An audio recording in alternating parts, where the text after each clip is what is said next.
Chez les grands singes, les possibilités de manipuler, voire de fabriquer des objets utilitaires sont quasiment infinies. Tout est ensuite question d'apprentissage et d'expérience.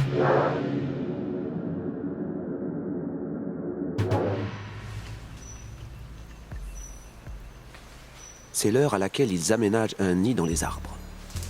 Comme les gorilles le font au sol. Les grands singes sont les seuls primates à préparer ainsi leur nuit.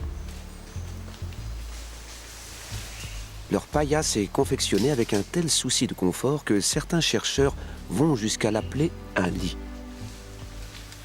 Tout est dans la sélection des branches. Il faut choisir celles dont les fibres se cassent facilement pour qu'elles ne se redressent pas une fois pliées. Pas très commode d'installer une couchette à la fourche d'un arbre. Mais c'est le seul moyen de dormir sans risquer d'être inquiété par des prédateurs.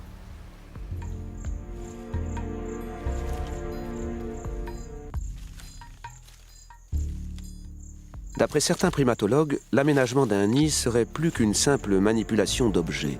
Il constituerait l'outil originel, le geste précurseur des autres capacités physiques et mentales des grands singes. Autrement dit, la construction de nids serait une étape cruciale dans l'évolution des hominidés.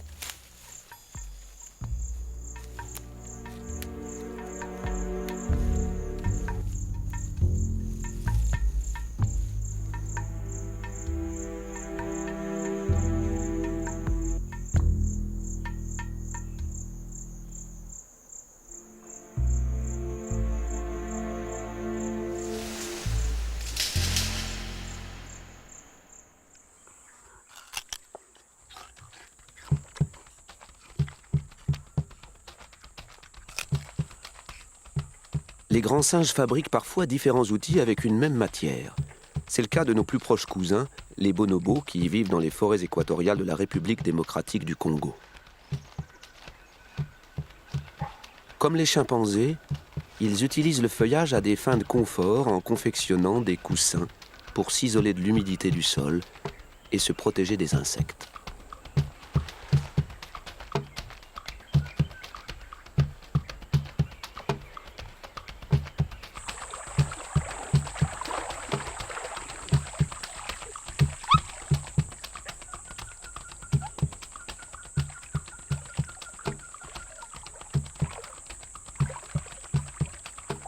Entre les mains des bonobos, feuilles et mousse deviennent des objets encore plus fonctionnels.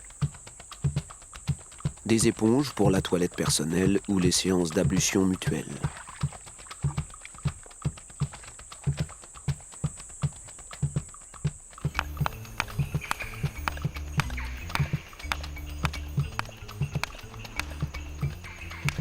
On sait maintenant que tous les grands singes utilisent des outils. Toutefois, les seuls qui en fassent un usage fréquent, voire quotidien, sont les chimpanzés sauvages. On a observé chez eux 19 types de manipulation d'outils. Dans ce que les scientifiques appellent la pratique intelligente de l'outil, les chimpanzés atteignent des sommets.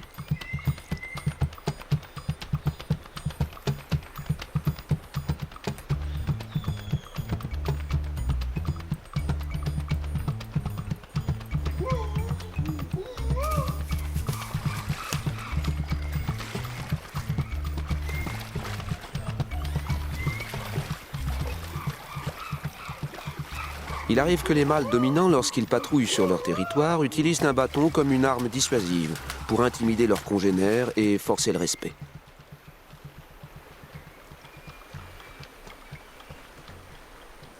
Mais le bâton s'emploie plus subtilement comme une rallonge, une prolongation du bras trop court pour atteindre par exemple une friandise hors de portée.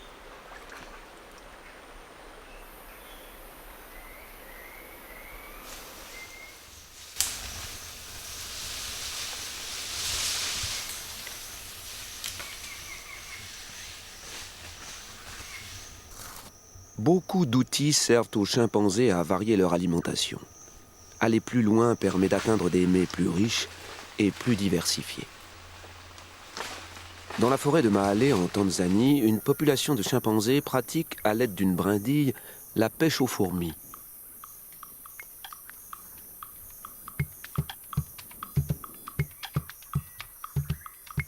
C'est sans doute pour ne plus se faire piquer en prenant les fourmis à pleine main qu'ils ont inventé cette canne à pêche. La technique est rentable puisqu'un cinquième des fourmis qu'ils mangent sont attrapées de cette façon.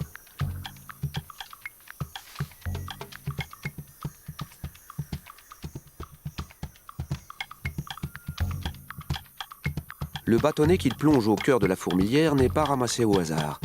Les chimpanzés le préparent soigneusement pour cet usage. Ils le fabriquent à partir d'une liane, et pas n'importe quelle liane. Elle doit être assez tendre pour que les fourmis puissent mordre dedans avec leurs mandibules, et assez fine pour glisser facilement dans la fourmilière.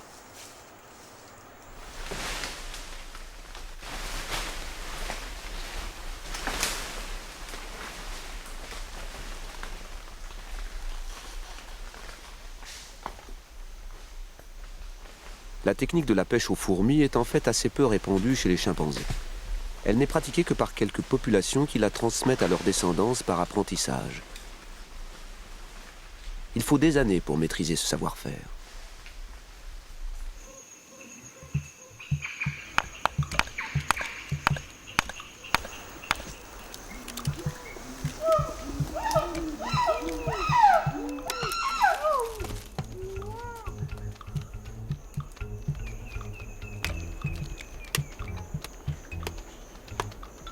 Les chimpanzés sont très friands de fruits comme ceux des baobabs et de noix de toutes sortes.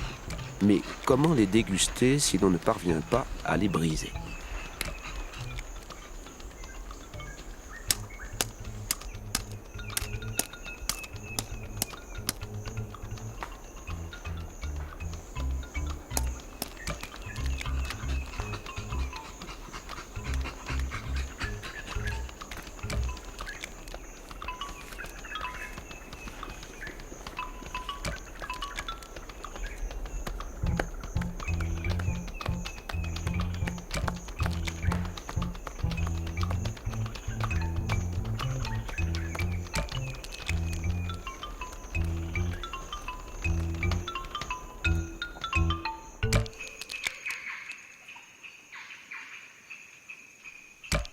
Quelques populations de chimpanzés en Afrique de l'Ouest équatoriale ont résolu le problème en inventant un casse-noix.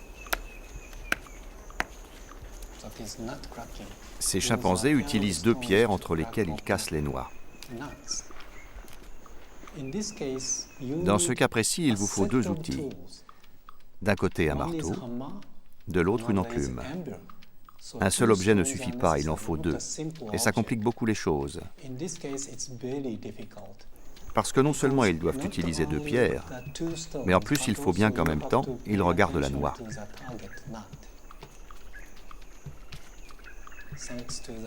C'est grâce à la vie en communauté que les jeunes chimpanzés acquièrent l'expérience nécessaire pour accomplir ce geste.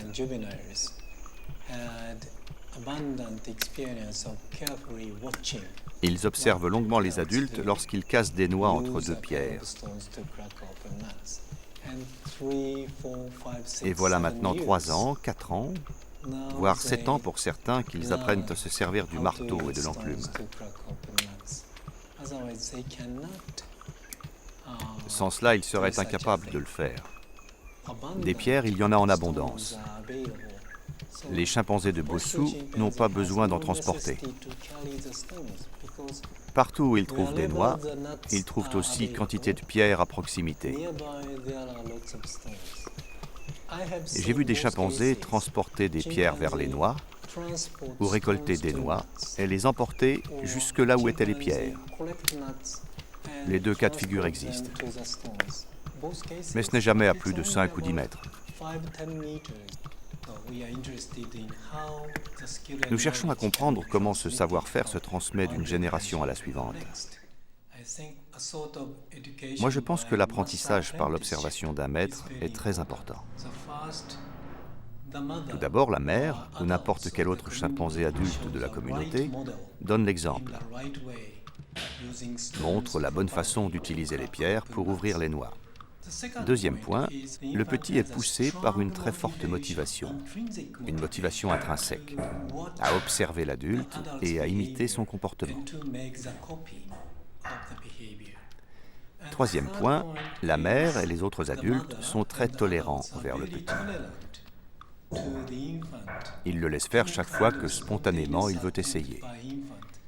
C'est un élément clé de ma théorie du maître et de l'apprenti. Ce que j'ai appelé l'apprentissage par l'observation d'un maître est un mode d'éducation traditionnel au Japon et dans d'autres pays attachés à leur tradition. Et c'est aussi le mode d'éducation des chimpanzés sauvages. Le professeur Matsuzawa du centre de recherche de Kyoto a constaté dans ces populations l'utilisation d'un outil encore plus complexe. Nous avons vu des chimpanzés utiliser une troisième pierre comme un coin pour mettre à l'horizontale la face plate de l'enclume.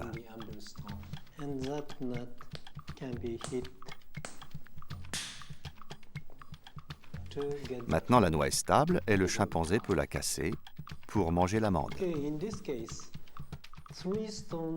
Dans ce cas de figure, 3 pierres entrent dans le processus de cassage de noix, une panoplie d'outils. La troisième pierre est la première étape vers l'utilisation d'un outil pour la confection d'un autre outil.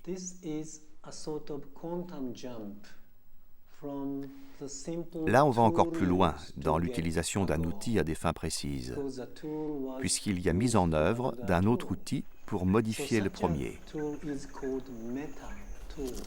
On appelle cela un méta-outil. Le point utilisé par le groupe de Bossou est un cas unique d'utilisation de méta-outils par des chimpanzés sauvages.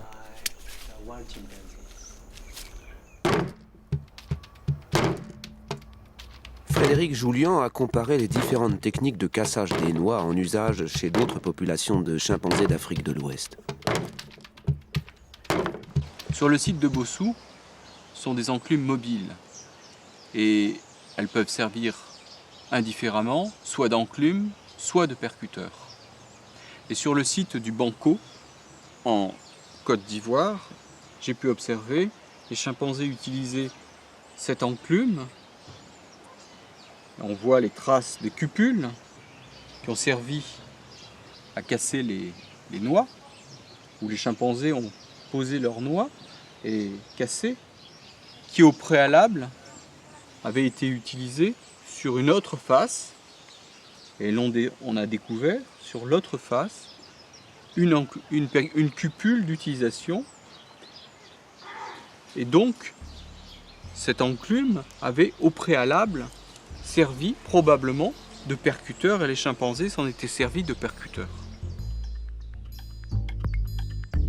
Des outils à fonctions multiples qui diffèrent selon la répartition géographique de leurs utilisateurs. Des traditions que l'on pensait exclusivement humaines existeraient donc aussi dans le monde animal.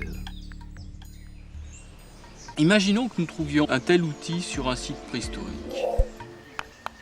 Eh bien, c'est exactement ce qui est arrivé à Marie Leakey, une célèbre préhistorienne dans les années 60, qui a découvert des outils de ce type, comme celui-ci, sur le site d'Olduvai Gorge, et qu'elle a daté d'1 700 000 ans, 1 800 000 ans, sur le site d'Eka1. Des outils fabriqués soit par un Australopithèque, soit par un Homo habilis, on ne sait pas exactement, un ancêtre de l'homme, un hominidé. En fait, cet instrument, complètement identique, a été découvert chez les chimpanzés d'Afrique de l'Ouest dans les années 2000, lors de prospections et d'études que j'ai pu mener. L'analogie est totale. Les outils sont identiques entre ceux de 2 millions d'années et ceux d'aujourd'hui des chimpanzés. Ce qui veut dire que ces hominidés qu'on pensait uniquement chasseurs et carnassiers étaient aussi des hominidés consommateurs d'aliments végétaux. Et ce qu'on vient de découvrir plus récemment aussi, sur la base d'observations faites par des collègues en Afrique du Sud, c'est qu'ils utilisaient vraisemblablement aussi des outils en os pour perforer des termitières et récupérer des termites à la façon des chimpanzés. C'est une des raisons pour lesquelles je me suis tourné, il y a une vingtaine d'années, vers les primates pour interpréter les premiers outils humains, les premiers comportements des hominidés anciens. Il est désormais reconnu que l'outil existait bien avant l'apparition de l'homme sur cette planète.